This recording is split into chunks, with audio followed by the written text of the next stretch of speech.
started in 2014. Why? Why in 2014?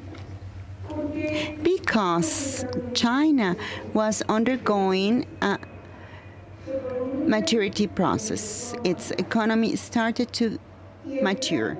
And when they came to this maturity process, it is obvious that they started to decrease growth rates. And that's the reason for which we are seeing that China, starting from 2014, dropped its growth to 7%, now 6.5%, and so on.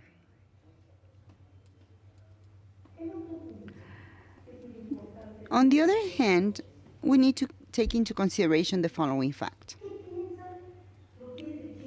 What do China leaders think? The Chinese people about their role in the modern world. We need to take this into consideration because in China and generally in Asia,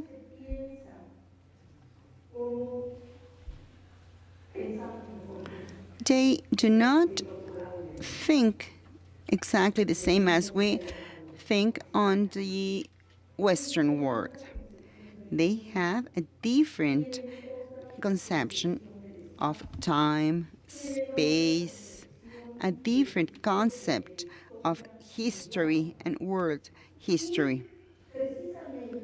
And precisely in these times, especially when the 21st century started, the Chinese government has prepared their people for this growth of China that takes place precisely due to their economic development. But they do not see this as a new event. Why?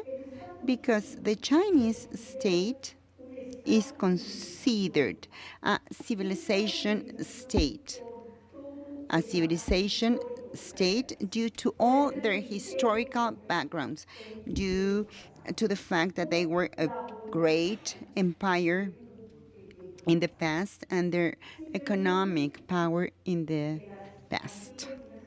In the antique dynasties, the Han and Qing dynasties that were the last ones that governed China, China had a prime role in the world.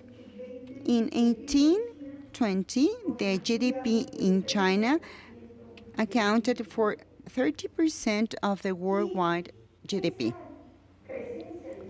And the presence of China, the importance of China in the past fostered and also encouraged Chinese leaders like Mao Zedong, Jiang Zheng, Deng Xiaoping to talk about the rejuvenating process of China.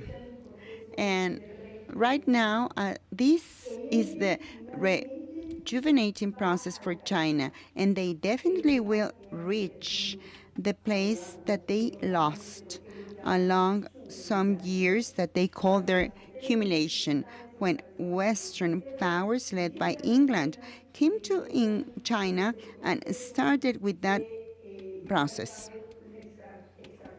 extracting natural resources from China, capital,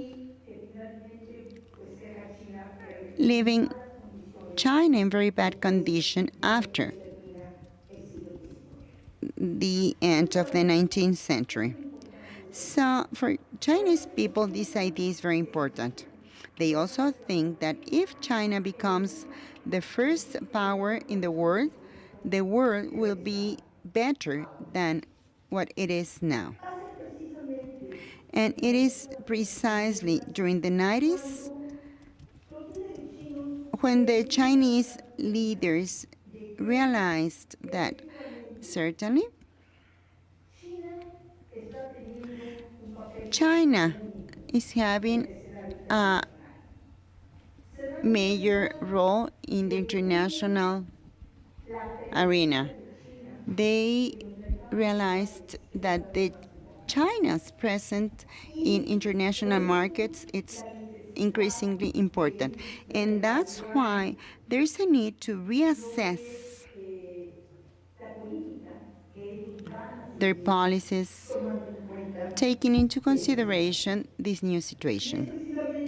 And precisely during the 90s, the Chinese government started to encourage their companies, their state companies, to invest abroad, to have presence all over the world. Now, during the second decade of the 21st century, we will see how Chinese leaders realize that the economic model based on exports of products and foreign investment in China cannot continue because they are not obtaining the same results as they had. And then it became necessary to undertake changes in economic policies, in the economic model. And that's why we will see on the third meeting of the 2013 Chinese Committee, they started to establish these reforms to keep economic stability and incentivize fair competition, increase efficiency in the economic sector, and promote common well-being and improvement in services. And this is where we're going to see how they don't go to the market, but the Chinese market will be present leading economic policies. And all this is very important because Chinese policies abroad are based on internal policies. Let's not forget that China is still ruled by a communist party. Even when this communist party is supporting liberal policies, free trade, this does not imply that they will neglect their fundamental values as a communist party. And I'm telling you this because a lot of people do not understand this. They think that communist leaders forgot this idea. No, that's not true. And not with Xi Jinping, who's the leader of the Communist Party, by the way. Communist values are still in place, but they are now taking some elements from the capitalism because they know that they are necessary to develop their country economy.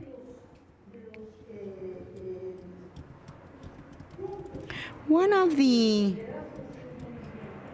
factors that the Chinese leaders take into account is precisely that the Chinese Communist Party continues in power.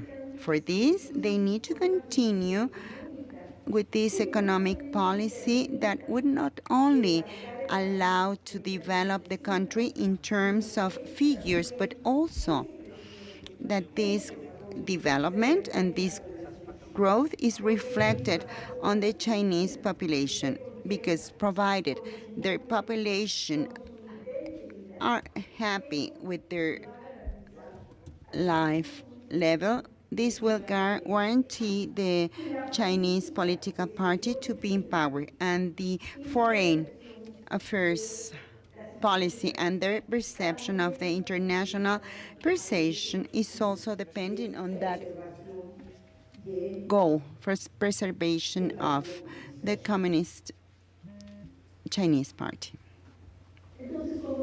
So, as we said before, now the economic model followed by China is based on internal consumption and the development of the service sector.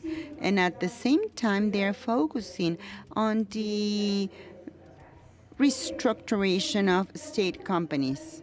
Why? Because state companies are the bridge with the foreign sector. As they are strengthened, they can continue with this policy. Since the 90s, they implemented to invest abroad, making a bigger presence in the different continents, in Europe, Asia, Africa, in all the continents. That's the reason to strengthen state companies and undertake all this restructuring process. At the same time, the Chinese state is trying to make these state companies to create a social security network. When they put into practice economic reforms, all this social network is diluted. The one that had the Chinese state when it was still a state ruled by the communist economy. Therefore, it was necessary again to create this social security network to prevent unsatisfaction by the population, and that's why this new model was established. For the 2020, these state companies will have to transfer 30% of their income to this fund devoted to social security. Another point, which is also important to stress out, and this is related to the relationship with the center of the country and the different states. A lot of people think that China is a monolithic state, that the center controls everything happening all over China, and this is not true. The center, many times they establish policies, but something very different is that the other states undertake it. That is why it is important to have a reform at this level. Talking about income or revenues, local governments are responsible of 80% of the government spent in their respective territories, but they only receive 50% of tax revenue. So what has happened? Local governments had taken debt. Many local governments are corrupt because they try to get money through different means because they don't know how to cover their expenses. So the local governments are encouraged to balance their budget and forecast their debts to the mid and long term. And they are given more freedom so they can create more revenue sources. For example, consumption tax that in the past was controlled by the central government. Now the local governments will control it. Now, talking about the tax reform, this is a very important reform because in China, there is a big difference between the government sector and the private sector. The private sector has accounted with more than half of China's growth, and they have had a lot of difficulties to get loans for their activities. State banks will not provide credit to private companies, so they had to seek in non-formal sectors outside the traditional banking system of China in order to have funds for their companies. So what the state is doing with this fiscal reform is to try the tax system be more like fairer with private companies, so they can have on one hand less tax burden, and on the other, to have more access to loans and financing from state-owned banks. At the same time, what the government is trying to do with the fiscal reforms is to carry out the interest liberalization, to open the current account that has been very difficult. The government does not want to open the current account, and at the same time to improve domestic capital markets. That is why it started opening the free trade areas to attract financial institutions from abroad, facilitate investment flow, and also the internationalization of the Chinese currencies, which is the RIM. This happened during the 80s when it opened the special economic zones to attract foreign investment. What it's trying to do with these new zones is to attract capital to China, investment flows, and at the same time to strengthen the RMB. So China knows if it wants to be an economic power and to have more presence in the international economy, has to make its currency be more international. So to have more confidence in renminbi and to have international transactions. China has achieved with some of the most relevant trade partners, and this includes trade partners in Latin America, carrying out commercial transactions in local currency, including the renminbi. And also is trying that the renminbi would be included in the basket of international currencies of global institutions. Now, the other aspect that is included in this tax reform is the one related to the liberalization of the bank market, where the private banks will be allowed to participate by speeding up the bureaucratic processes that are very burdensome in China. And in this sense, we will see how the Chinese government will start to open this first free trade area in Shanghai. As you know, is one of the most relevant cities in China at the financial and commercial levels. And also, it started to open other zones in the Guangdong province, in the southern part, in Fujian province, and in the municipality in the north, near to Beijing, in Pianjin municipality.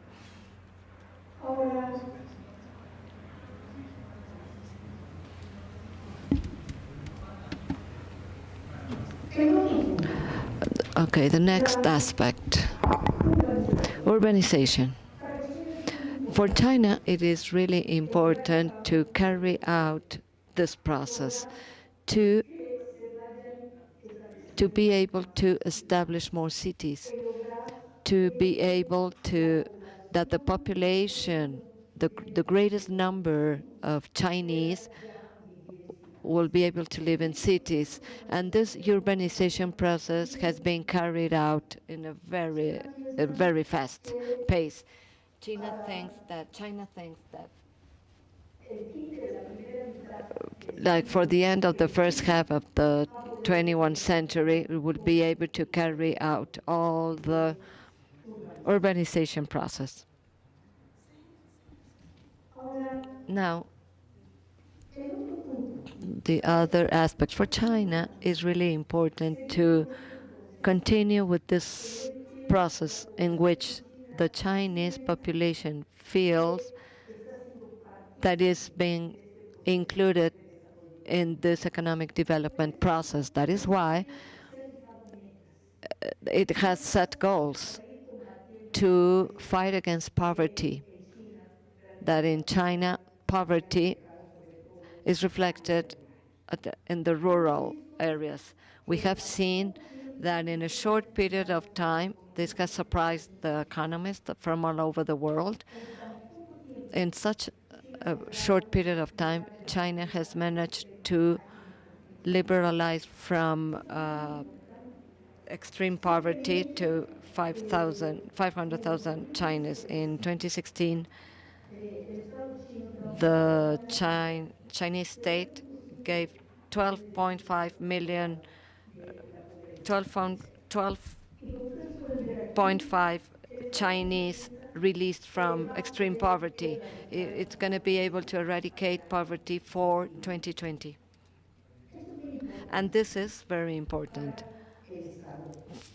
for China. Why? Because, as I said before, for the Communist Party of China, it is very important that the population will continue giving its support. So the population will feel which is the Chinese Communist Party that is improving their lifestyle. What are the achievements of China during those years? In 2010, China exceeded Japan as the second economy of the world according to the GDP.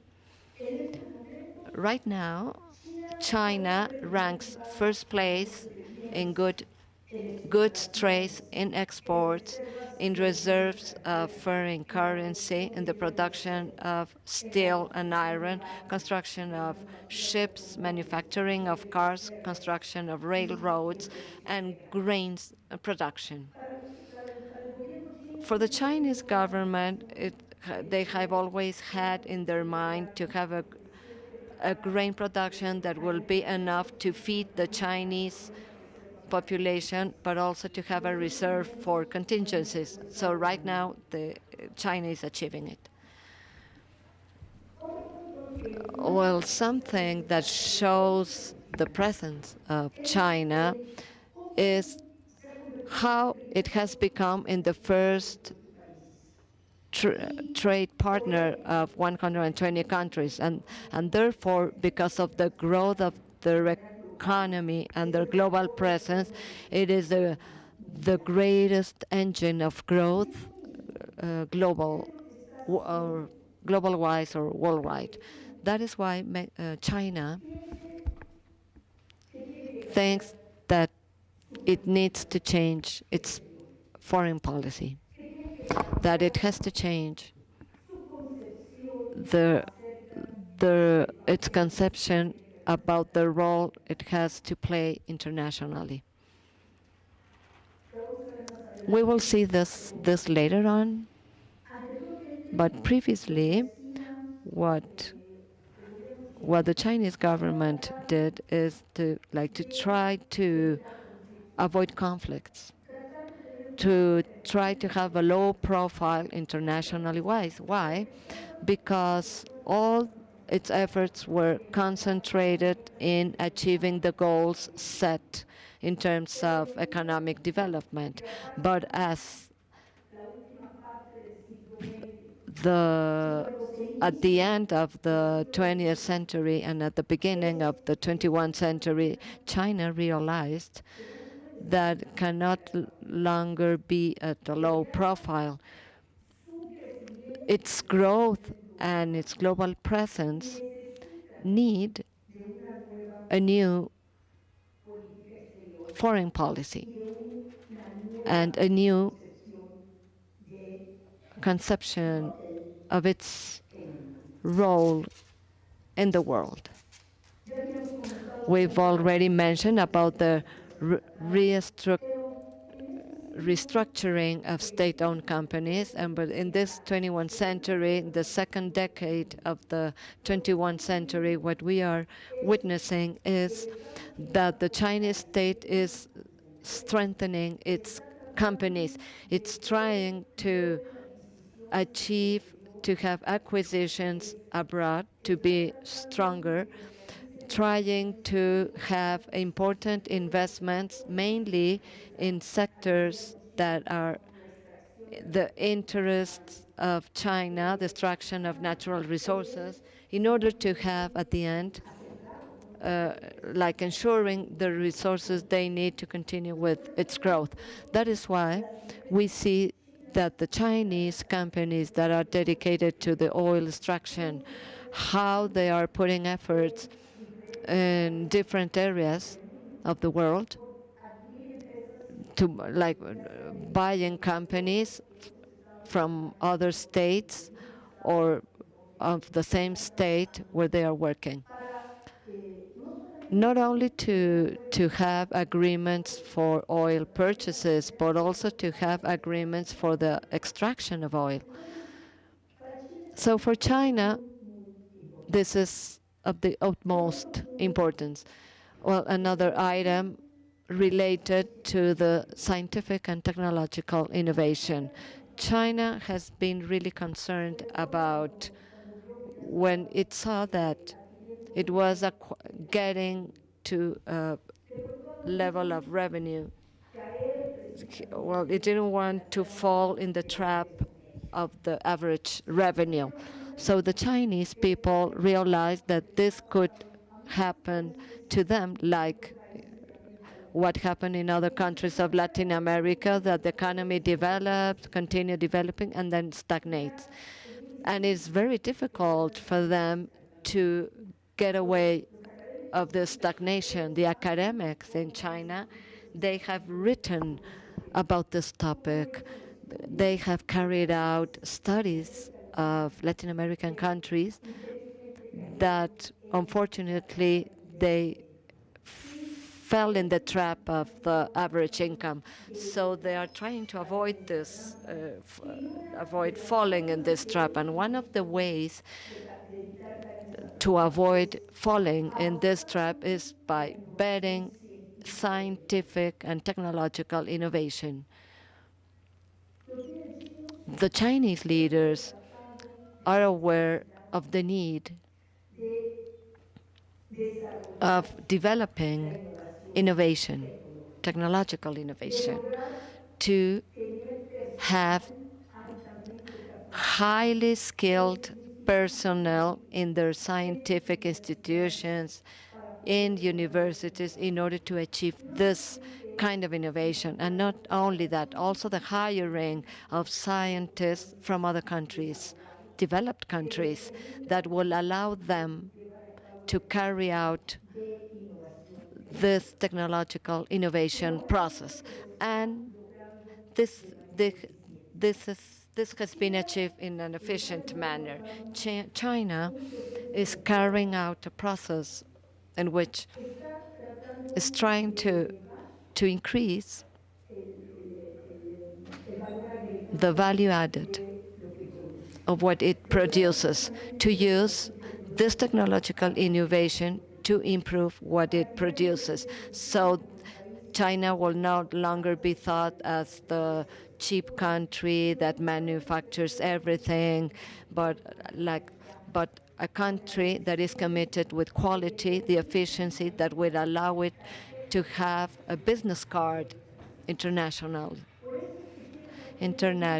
That is why China is emphasizing on the quality in their universities, to use in an efficient manner all the scientists they have available. And in this sense, the same Chinese businessmen, like the representative of this important company, Alibaba, when they had a meeting with students, Chinese students, that they were doing their PhD in the US, well, he told them, you have to finish your PhD, but you shouldn't stay here. You should go back to China. There you will have the best work conditions. You will receive an excellent salary, but it's very important for you to work for your country. So, obviously, many of them have come back to China, and they are offered very good positions, very good salaries. So for them, it is the ideal world, like to be working in their country. Well, another item, China, as we said before, is still betting to the fostering of investment abroad. We are increasingly seeing that the Chinese companies are still investing abroad, and later we will see how this project of a belt of a route is really being helpful for this goal and something that concerns a lot to the Chinese government, the dependency on the oil import. And basically, the oil that China obtains from abroad comes from the Middle East countries. China has realized that it's very unstable to have this source of oil acquisition because of the instability in Iraq, Iran, what happened in Syria, where China had relevant projects, ongoing projects, and they were eliminated because of the crisis that began in 2011. So China is trying to diversify their oil purchase abroad. And here we will see how Russia is playing a very important role because of all the agreements they have made. So Russia will still selling oil to China, and at the end they will have projects like the pipeline from the Russian territory to the Xinjiang province in order to supply the Chinese market.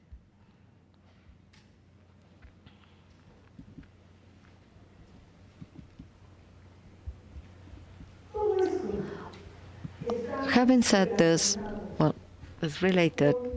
Everything is related to the foreign policy followed by the Chinese state. Oh.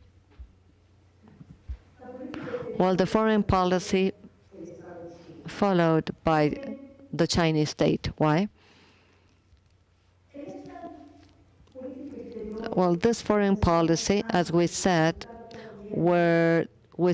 they still have the leader that initiated the economic reform, Deng Xiaoping, in the decade of the 80s or 90s. The idea is to have a low profile and to focus on the economic development. But right now, the current leader of the Communist Party and the president of the Republic of China realize that China has to show the power it has, the power that has achieved with this technological development carried out by China. So this president is following a foreign policy which is proactive, a foreign policy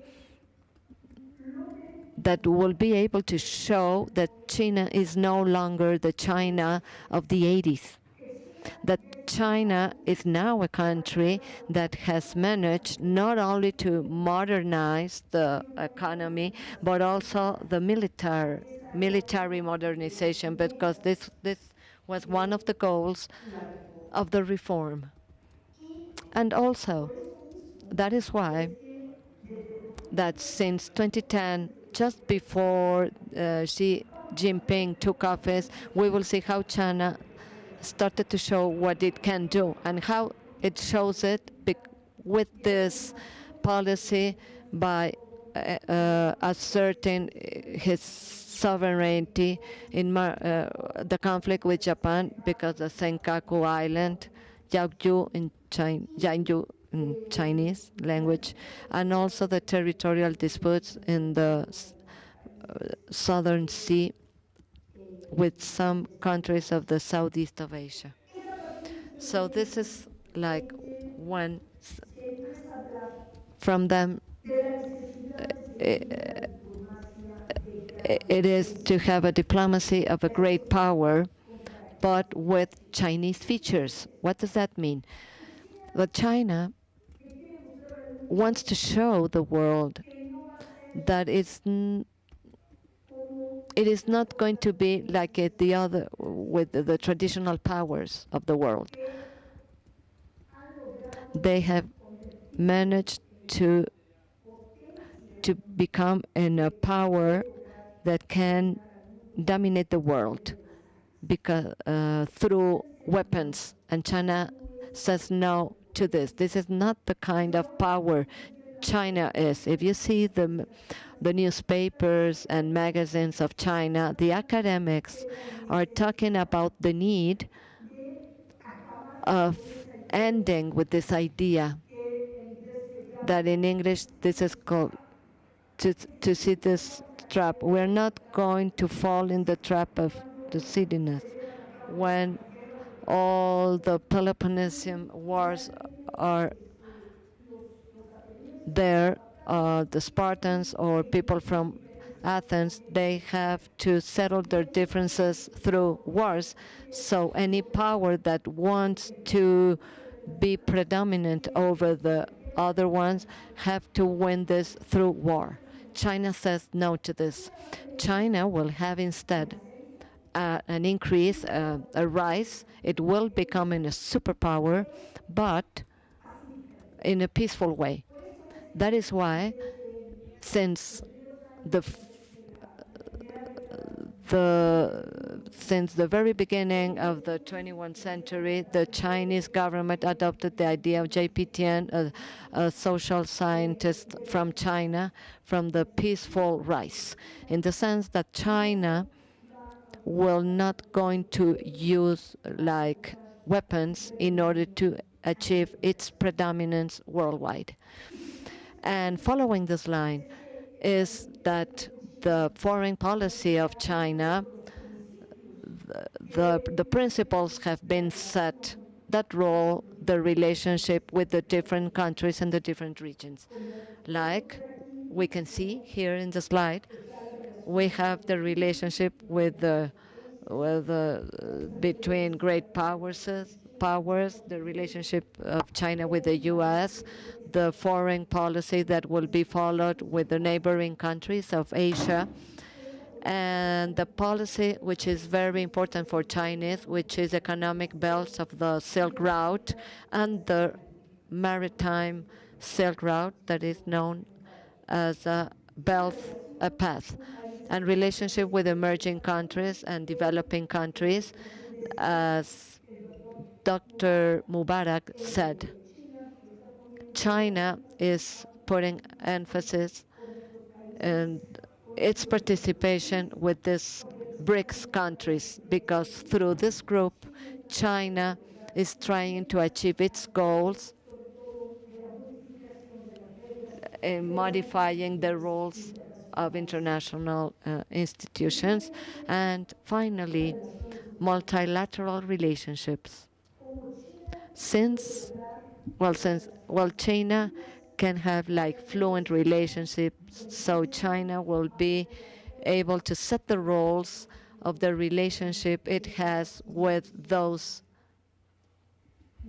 multilateral institutions.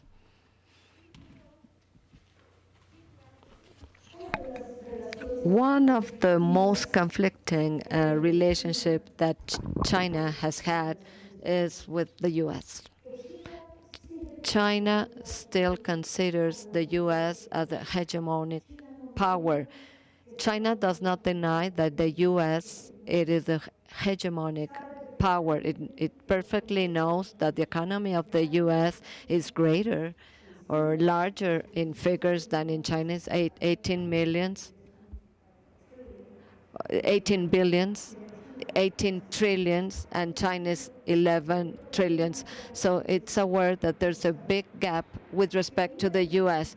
That is why there's a need to have a special relationship with the U.S. and trying that this relationship must be like fluent.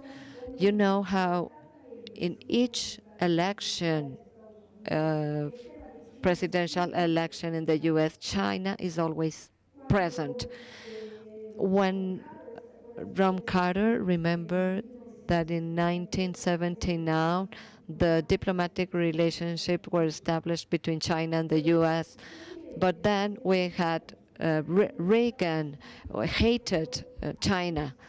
Well, once I take office, I'm going to break diplomatic relationship with China, and I will set them again with Taiwan. Historically, the U.S. has supported Taiwan, this separatist island where they are still thinking that the Chinese government does not have any jurisdiction over it. But the Chinese government says that Taiwan is part of China. And this is a historical problem generated since 1949 and has continued because of the intervention of the U.S. So China has always been present during the presidential elections, not because of Taiwan, but also it has been present because of the trade deficit that the U.S. has with because of its relationship with China. In every election, everybody's aim is pointing at China. China is the bad guy. China wants to remove the U.S. In Asia, and we see how former President Obama, even though although he followed distancing policy with China at the very beginning, and then he tried to improve like those relationships with China. And when he saw how China was able to have more influence in the Asian region, the east and southeast of Asia, they started to talk about the pivot policy in Asia, which emphasizes that China is still there, has not leave Asia, and has not left Asia. Like David Schomburg said, with a lie, the power in Asia changed. It is no longer the U.S. The balance now is China, and Obama says no. U.S. is here, and since that China is following an aggressive policy, the traditional allies of the U.S., like in the Philippines and South Korea, they started again to strengthen that relationship with the U.S. So this is on one hand side.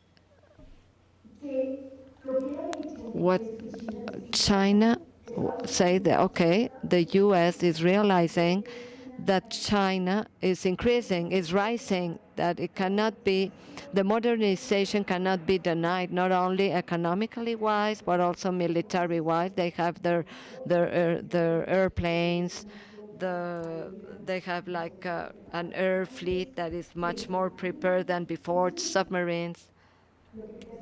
So what China perceives is that the U.S.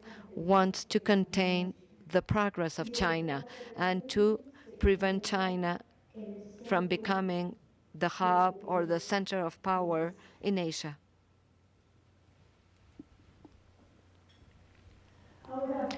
Now, what happens with the relationship with Russia?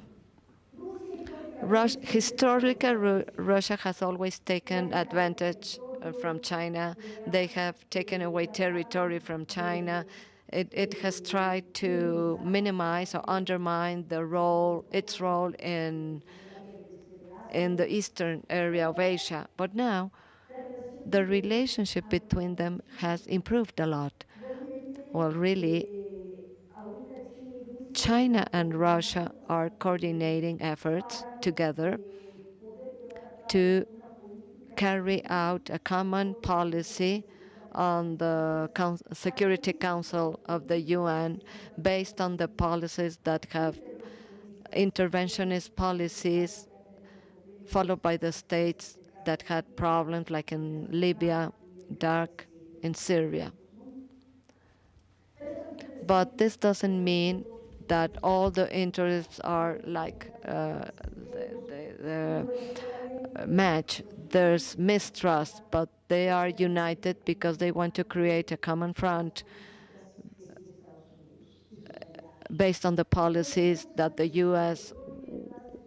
want to follow and the allies of the U.S. China thinks that the Russian state should be more comprehensive given the needs of China. But recently, because of this closer relationship they have tried to solve those problems. Why? Because, as we said before, they have shared concerns because of the Western interventionism. Well, the relationship with China in the Asian area, as we said, with Japan,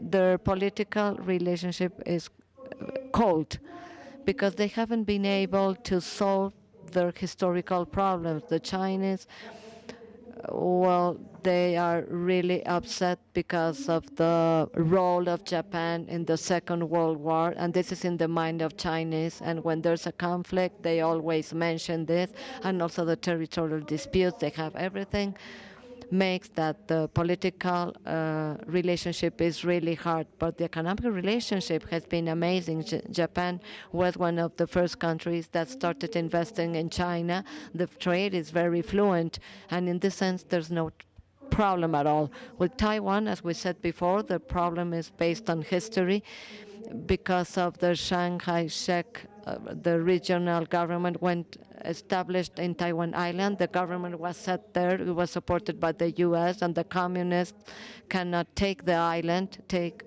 over the island, and this problem continues. And the identity problem. Taiwan is no longer what it used to be, and neither China. In Taiwan, there's a democracy established. There's free elections. So this makes the Taiwan government cannot act without consulting their citizens. So this is a big concern for China, especially in the opposition in Taiwan with the Taiwan president, who does not want to recognize the principle of a unique China. And for the Communist Party, this means that both Taiwan and China are part of a single China. Why does Taiwan does not recognize this? Because for the Communist Party is the Popular Republic of China. So on the other hand, we have a very important economic cooperation, as the previous speaker mentioned. They already established a production network among the Asian Association of Producing Countries. Why? Because when they saw that China started to enter those markets that they also had, they became suspicious, and they thought that China was their competitor. So China tried to involve them in all the production process in such a manner that they could feel that the advance and growth of China was also the progress of them. On the other hand, we have sea disputes on the southern Sea of China. With that China presence, they are creating islands and trying to have army presence in the China Sea, making all these countries in southeast of China to become suspicious about what the true intentions of the Chinese government are. And Vietnam has tried to strengthen its position with the United States. Myanmar, very close to China, has also done the same. During Obama's administration, Hillary Clinton visited Myanmar to strengthen their relationships with them. But what does China is trying to do? Continue with what we mentioned before, trying to demonstrate the word that China, to prove that China is truly growing, ascending, but it is not a threat for the world, a threat. China has developed this idea, a common destination idea with the rest of the world. What's the meaning of this idea? What they are trying to prove is that a strong China, a robust China, is the warranty that in the world peace will prevail.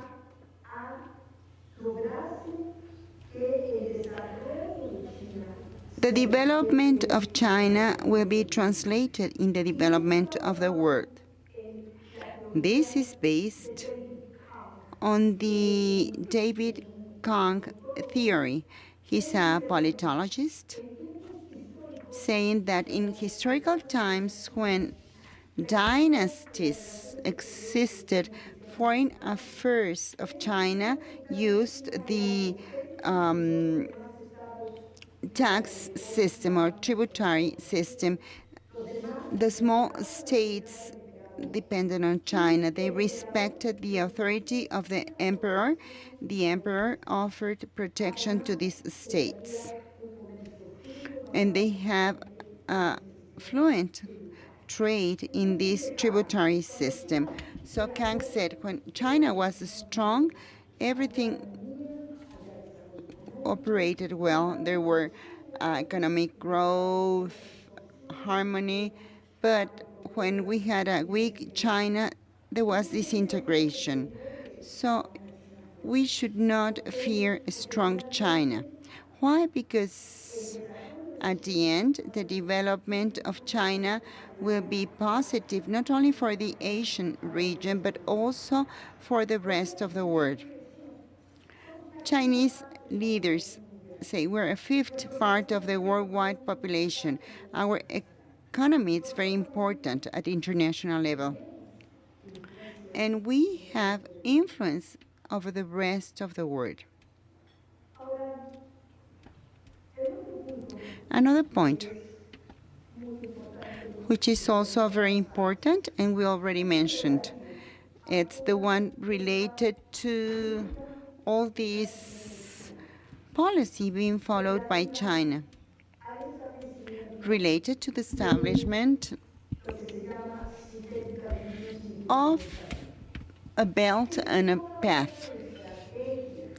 This is a complete strategy being followed by the Chinese government to coordinate in all those places where they have economic presence. In those places where China can extract natural resources that they need, they can extract oil that they need, and in those places where they have active trade.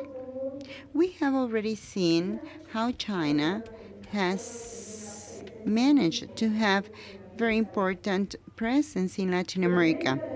In Latin America, China is considered as a country that may offer economic growth opportunities. And we see how this China is investing in South America, in Central America, and how they're trying to invest also in Mexico. We have also seen how several South American countries had a very important boom when China started to buy many of their products that they needed. And in addition to that, they sent manufactured product to their markets. So when China changed its economic system, they also suffered that.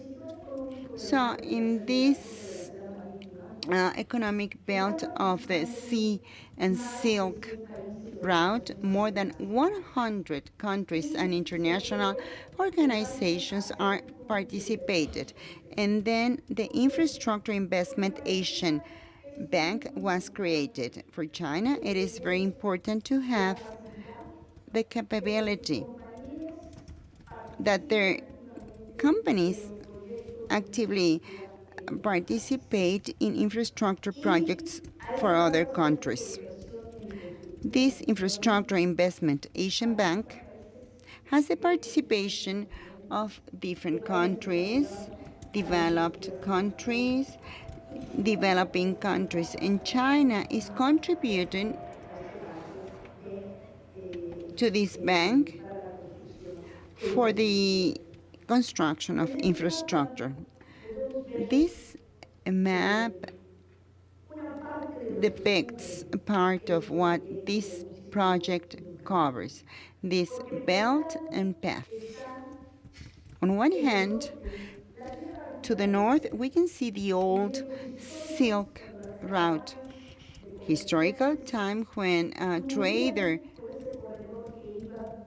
motorcades flew from northern China and reached Europe, bringing products from China and, in return, products from Europe.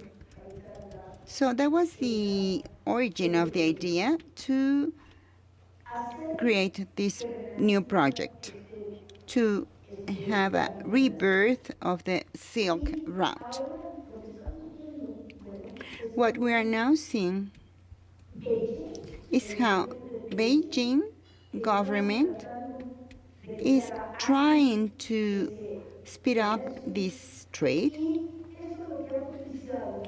and this has also caused to deepen the relationships with those Central Asian countries, those countries that became independent from the Soviet Union, and now they have a very close relationship with China.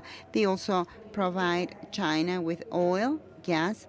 Kazakhstan is one of the countries that has a very dynamic relationship with China. They have built gas and oil pipelines. For China, it is fundamental to have this presence in Central Asia.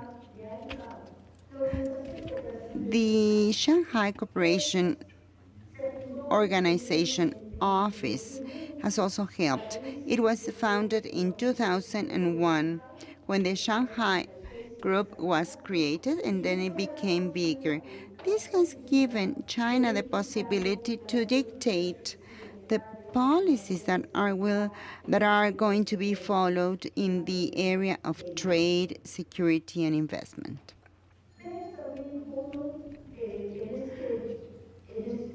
We can also see how this project considers also the Sea Silk Route, covering the southeast of Asia, India, Middle East, and then goes to Africa. Chinese are also thinking to extend this to Latin America. So this is a big project, allowing China to continue the investment of their companies abroad, construction of infrastructure, trains, highways. In short, all these infrastructure projects making Chinese companies to have a presence in different places, and especially the possibility that the Chinese government may finally have that strategic presence in different places. Finally, China is strengthening its global presence in the G20 summits, the APEC.